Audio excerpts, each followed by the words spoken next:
Padenga crocodile farms are the market leader in crocodile skin and meat supply globally.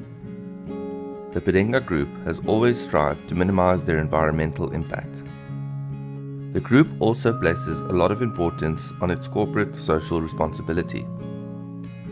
The group has therefore undertaken to treat the effluent produced by the Kariba farm.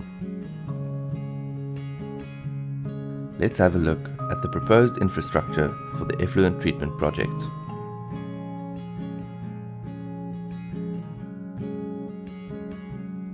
The degritters are located at the effluent treatment plant inlet works.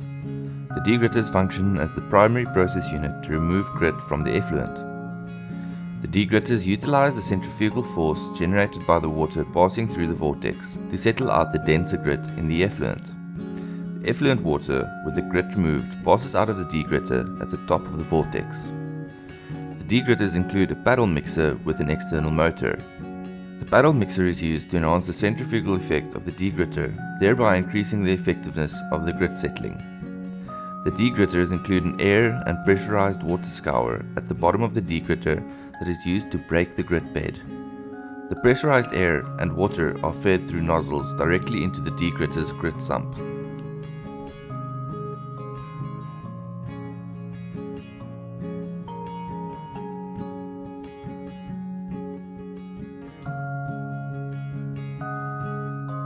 The grit classifiers receive a grit stream from the degritter's grit sump.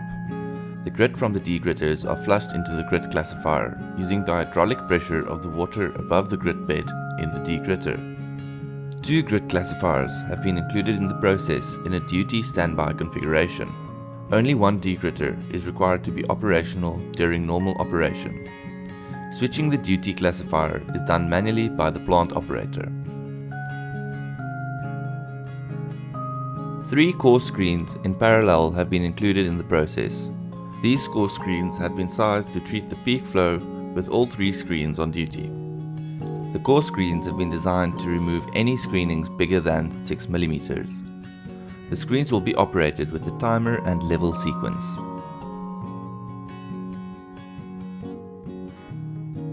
Three fine screens in parallel have been included in the process. The 3 fine screens have been sized to treat the peak flow with all 3 screens on duty. The fine screens have been designed to remove any screenings larger than 2 mm. The screens will be operated with a timer and level sequence.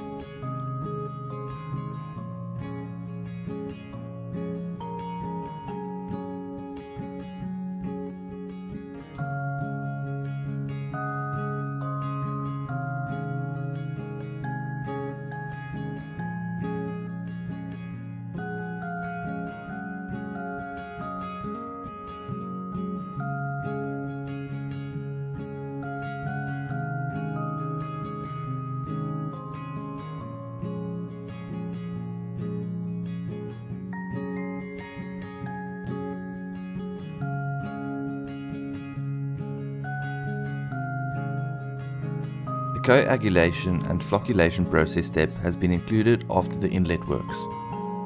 Coagulation is achieved using polyaluminium chloride. The coagulant is dosed into the start of the rapid mix channel to allow for adequate mixing of the coagulant before the slow mix flocculation step. The sodium hydroxide dosing step has also been included at the rapid mix channel to allow for pH buffering. Coagulant dosing will be controlled based on proportional flow. Caustic is dosed at a fixed rate with a high pH interlock. The pH value is obtained from the downstream pH sensor located at the slow mix channel.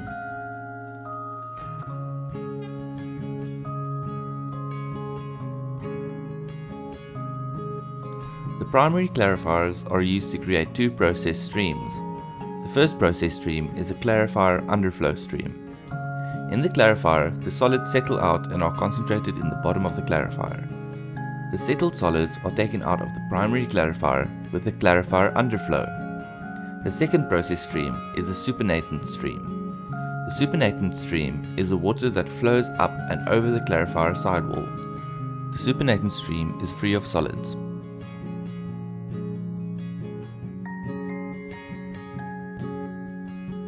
A chlorine disinfection and oxidation step has been included for the clarifier supernatant stream. The chlorine fulfills two primary purposes. Firstly, it acts as an oxidant to oxidize residual organics and ammonia. Secondly, it acts as a disinfectant to ensure no microbial growth takes place in the supernatant storage dams. It is proposed to dose chlorine as calcium hypochlorite. Calcium hypochlorite is made up on site by mixing solid calcium hypochlorite powder with process water in the calcium hypo storage tank. Calcium hypochlorite is dosed at the feed to the chlorine mixing channels. Calcium is dosed at a fixed rate with a high ORP interlock. The ORP value is obtained from the downstream ORP sensor located in the mixing channel.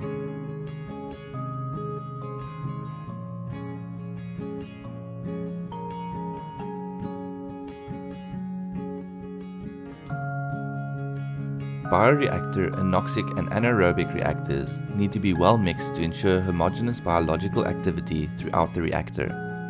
Therefore, submersible mixers have been included in the anoxic and anaerobic reactors to assist with complete mixing. The reactors have been designed to ensure plug flow. The mixers enhance the homogeneous plug flow effect through the reactors. Recycle pumps have been included in the anoxic reactor and MBR reactor. The recycle pump in the anoxic reactor pumps sludge from the anoxic reactor to the anaerobic reactor. The recycle pump in the MBR reactor pumps sludge from the MBR reactor to the anoxic reactor. Horizontal submersible recirculation pumps have been used for the recycle pumps. The pumps have been designed for high flows and low heads. The pumps will have variable frequency control to adjust the recycle flow rates. The bioreactor aeration system utilizes fine bubble diffusers with a rotary lobe type blower to supply microbubbles to the wastewater. The microbubbles facilitate an aerobic bioreaction that removes organic contaminants by assimilating the contaminants into biomass of the reactor, referred to as activated sludge. The aeration system is the most energy-intensive process unit in the effluent treatment plant. Therefore, the aeration requirements are precisely controlled using appropriate sensors to minimize the energy used for aeration.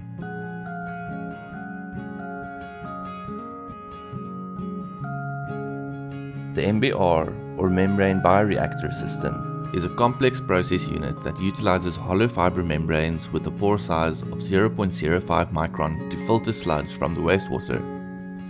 The pore size is small enough to ensure no viruses nor bacteria can pass through the membrane. The MBR system must be operated according to a precise process control regime to ensure they are able to fulfill their operational lifespan.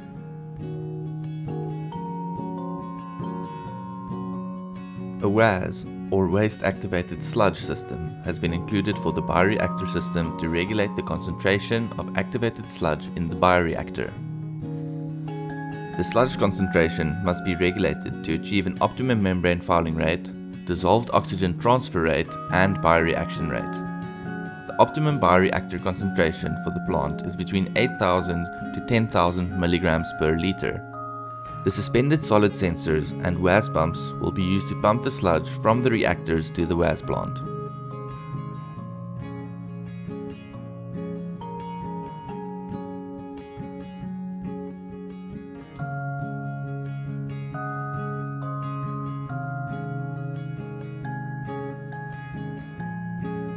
An automated CIP, or clean in place system, has been included for cleaning the membranes in the MBR. Two types of chemical CIPs will be used for cleaning the membranes, namely maintenance cleans and recovery cleans.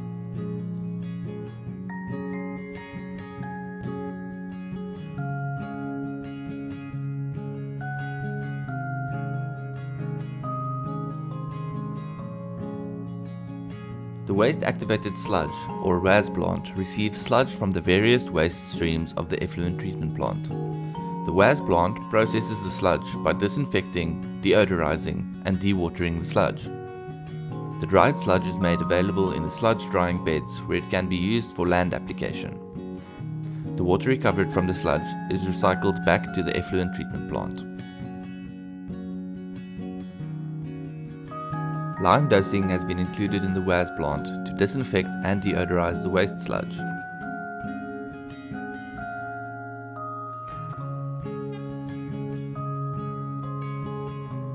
The lime solution is dosed into the WAS mixing tank where the WAS and lime are mixed.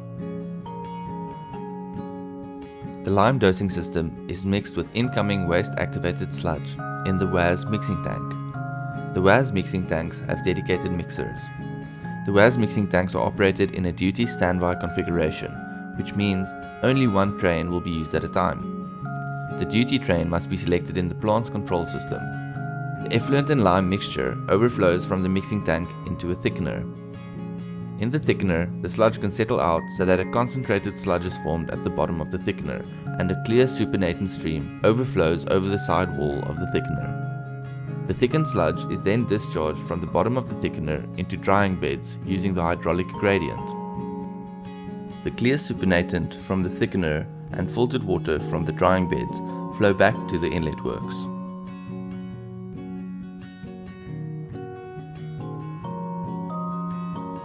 The effluent treatment plant has been designed to reuse the effluent water. Dam water will be incorporated into the reuse blend for the farm's water supply. The dam water will be blended with the treated effluent water at the blending plant. A pressure filter step has been included for the dam water to remove turbidity and suspended solids to make downstream disinfection steps more effective. The dam water will be pumped through pressure filters containing activated filter media. The activated filter media acts as a physical barrier for suspended particles. The activated sites of the filter media are negatively charged, which facilitates absorption of positively charged particles and organisms onto the surface of the media.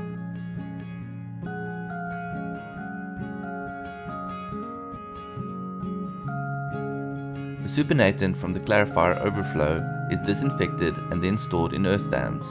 From the earth dams, the water is pumped through pressure filters containing activated filter media. The activated filter media acts as a physical barrier for suspended particles. The activated sites of the filter media are negatively charged, which facilitates absorption of positively charged particles and organisms onto the surface of the media. The filtered water is then fed to the treated water tank, where it is blended with the filtered dam water and membrane bioreactor permeate water.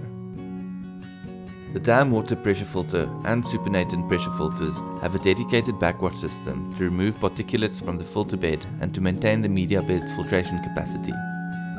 The backwash system has been designed so that each filter can be isolated and independently backwashed apart from the other filters. Therefore, normal filtration operation can continue while the filter is being backwashed. The backwash water is then recycled back to the inlet works of the plant.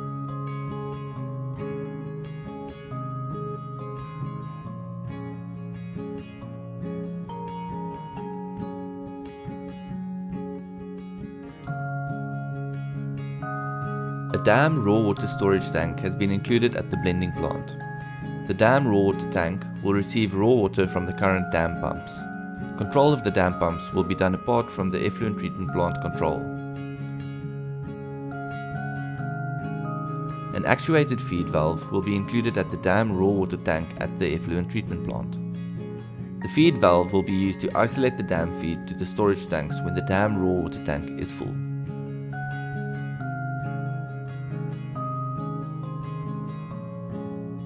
A transfer pump set has been included at the effluent treatment plant to transfer water from the blend water tank to the farm feed tanks.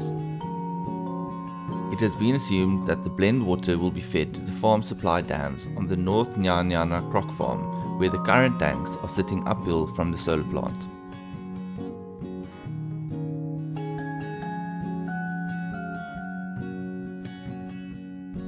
A dedicated set of process water pumps have been included in the effluent treatment plant. The process water pumps take filtrate water and distribute the process water throughout the plant for the various applications.